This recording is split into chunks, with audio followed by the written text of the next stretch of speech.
name is Marcio Acuna, and I'm the president and the captain of the Light Company of the 8th Regiment of Foot, that's the King's Regiment, and the Civilians of Canada. Today we're bringing you a video on how to start a fire in the 18th century manner for a soldier. Most people are aware of how to start a fire, but there's very specific differences between what we are doing now and what was done in the period, especially in the context of a British soldier. Most individuals today will use matches, and those sulfur sticks, similar to a match, were available. They were not the most common thing, especially in the context of the soldier. They could be used to light a pipe, but when you're trying to start a fire, again, in the context of a soldier, things are a little bit different. So, in the context of an 18th century British soldier, specifically in Canada, what would they do to start a fire? What would they use? And we can show you that. The way this works is that by using a flint and steel, you create a spark similar to the same way that you do so when using a musket, a flintlock musket. You take the flint and the steel and you will strike them. If this were a darker day, you'd be able to see that there's actually a great number of sparks flying off. You don't need a huge number, but you do need some in order to actually start your fire. Well, this doesn't look like it's obviously going to do something. So how would we get this to start the fire that we need? That's where the next step comes in. You need something to catch those sparks. You need something to start those embers going. And for that, we're using char cloth. Char cloth, as we'll be putting in this tin,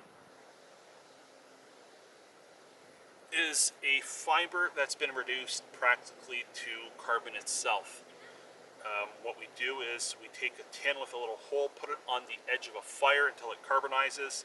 This was originally a piece of linen, and now it has become carbonized. There's almost nothing left but pure carbon. You'll put it where you're going to try to start your fire. You will then take your flint and steel, and you will try to get sparks. It takes quite a bit of work, especially if you're not very good at it, as I am.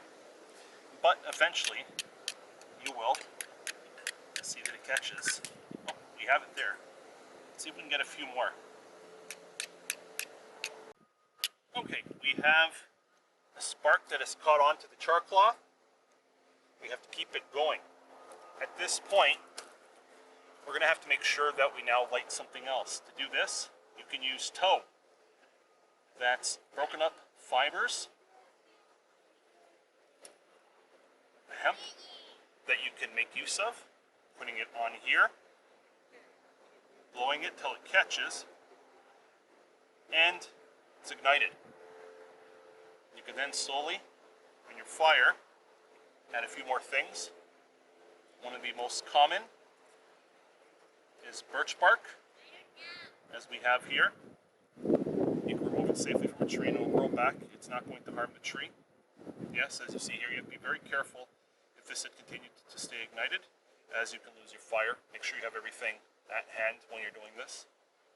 One other thing you can do is take your hemp rope, any little broken pieces that you have, and use that broken up, as with the tow, to get your fire going. Well, you have this going. What are you going to do now? From that point, it's pretty straightforward compared to what you would do for any fire. First, you want to make sure before you start this that you have your fire set up to go. Normally, we would clear the sod off the surface, the grass off the surface, so that we don't scorch it. We always return it after we're finished with an event. You then continue with the larger sticks, which my son and his friends picked up for me, and you'll continue to pile them. Once the fire gets going, you're going to have to probably give it a little bit of air. You can blow on it. You can use something to just shake on it as well, just to get a little bit of ventilation going, a little bit of oxygen into the fire. And then you can put your larger pieces of wood. Make sure that what you're using is dry. Nothing sucks more than trying to get your coffee going with wet wood. We're not going to start this today because we are in my backyard, but this is how you basically produce a fire. It's a basic skill.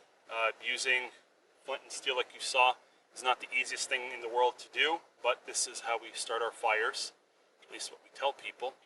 And yes, you also have the option of using sulfur sticks if you wanted. Again, We participate in living history. We try to be as accurate as we can. So even though it takes a great deal of effort, we do use flint and steel primarily. If you have any questions, please feel free to reach out to us. As always, you can find us on Facebook at 8th, the King's Regiment of Foot Light Company and the Civilians of Canada.